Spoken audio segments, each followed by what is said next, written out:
Alors, Philippe Le Rouge, aujourd'hui, clairement, avec un téléphone, c'était déjà un peu ennuyeux si on le perdait en 2011, mais enfin maintenant, en 2015, on ne peut plus le perdre, quoi. C'est devenu l'objet des objets. Racontez-nous un peu pourquoi.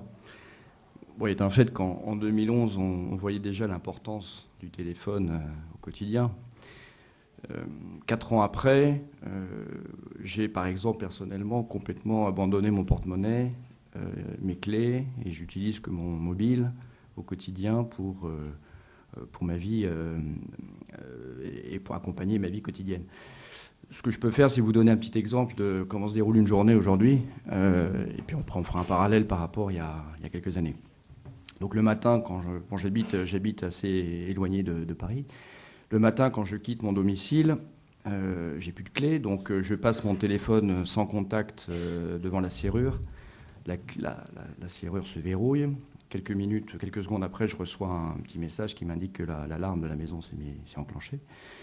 Ce même téléphone, bon, je me dirige vers la voiture. Ce téléphone, je l'utilise pour ouvrir la porte de la voiture et qui automatiquement enclenche le démarrage. Donc je pars, je me dirige vers la gare.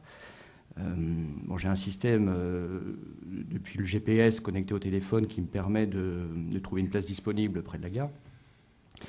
Je me gare en face d'une station de recharge électrique, puisque ma voiture est électrique. Donc je me gare, je branche mon véhicule, je ferme ma voiture toujours avec mon téléphone, donc toujours le téléphone autour du dispositif.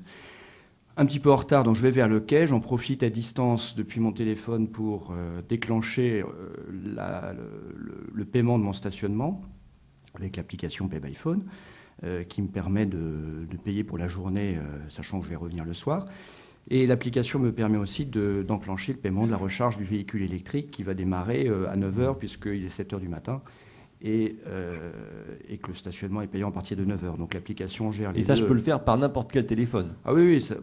Bon, j'ai un téléphone, moi j'ai un smartphone aujourd'hui sans contact, mais Ouais. ça marche, j'aurais pu le faire par serveur vocal, ça marche. Mais par exemple, si vous aviez oublié, enfin, si vous aviez repris un vieux téléphone de 2011, vous aurez pu le faire fonctionner. Ah oui, tout à fait. Oui, Même oui. avec un vieux téléphone de Alors, 2008. Enfin, des toutes les anciens fonctions téléphones. sans contact, bien sûr, n'auraient pas fonctionné. Par contre, toutes les fonctions classiques du paiement à distance auraient fonctionné. Donc voilà, donc je paye mon stationnement. Ensuite, il faut que je recharge ma carte de transport qui est dans mon téléphone. Donc je le fais depuis le téléphone en allant vers le quai. Je prends mon abonnement pour la semaine, qui automatiquement, les titres sont mis dans la puce sans contact du téléphone. Je passe devant le valideur pour rentrer sur le quai avec mon téléphone. Donc ça a remplacé par exemple la carte qu'on avait avant. Après avoir passé le quai, je reçois un SMS qui m'indique que le train aura 15 minutes de retard. Donc j'en profite pour aller acheter un café sur un distributeur de boissons et je paye avec mon téléphone. Voilà. Donc après je monte dans le train, j'en ai pour à peu près 45 minutes et j'ai le temps de réserver un véhicule électrique en autopartage en arrivant en centre-ville. Ce que je fais pour aller au bureau, c'est plus pratique que d'y aller en voiture depuis chez moi. Donc quand j'arrive, alors soit je loue un vélo, soit un véhicule électrique, ça va dépendre de la météo, mais en tout cas l'application de paiement par téléphone me permet de payer indifféremment les deux. Donc quand j'arrive en centre-ville, je passe mon téléphone devant la borne, on m'indique le véhicule à prendre, bien sûr le téléphone va ouvrir aussi la porte et démarrer la voiture. Voilà, donc je vais au bureau. Et puis, donc, à l'heure du déjeuner, je vais commander un menu salade ou peu importe, vers midi et demi, qui, lorsque je vais au restaurant, est prêt. Je passe mon téléphone, ça permet de payer et de gagner du temps pour ne pas faire la queue. Je reçois dans la foulée un message avec un coupon de réduction qui va être crédité pour l'achat d'un prochain menu. Mais ce qui est intéressant, c'est que ça peut se coupler avec d'autres services. Donc, par exemple, on va me créditer aussi une heure de stationnement gratuite ou une heure de recharge. Pourquoi? Parce que le restaurant favorise les déplacements en couplant, je dirais, leur logique marketing et tout ça depuis le mobile. Tout ça avec cette petite onde. En fait, c'est pour rentrer un tout petit peu dans la technologie, c'est quoi? C'est une petite onde radio qui passe par votre téléphone? Alors, sur la logique sans contact, lorsqu'on passe devant un valideur ou une borne de paiement, en effet, on utilise la technologie NFC. Par contre, bien sûr, seule, elle aurait peu d'intérêt. Il faut que derrière, il y ait des applications qui, elles, soient connectées. D'où l'intérêt de ce couplage paiement à distance et identification sur point de vente avec la technologie NFC. En fait, je pense que c'est l'addition des deux qui fait qu'on arrive à avoir des services attractifs.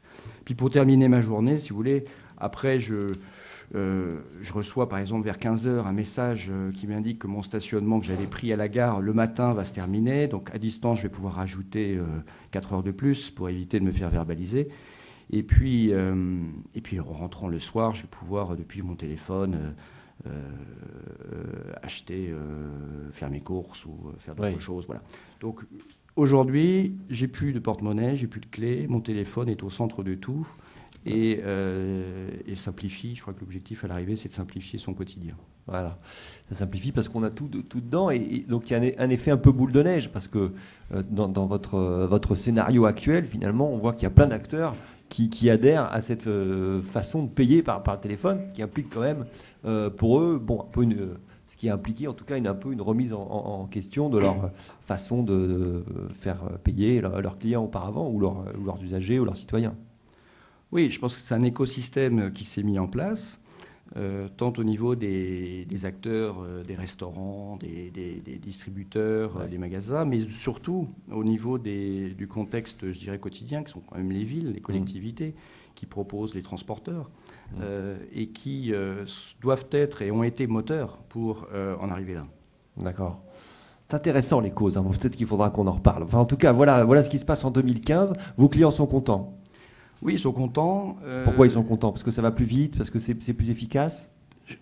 D'une part, mais je pense que c'est une notion d'usage. Bon, il y a plein d'usages qui sont testés, et ceux qui fonctionnent bien, c'est un peu banal, mais c'est ceux qui apportent une valeur ajoutée forte et qui semblent naturels.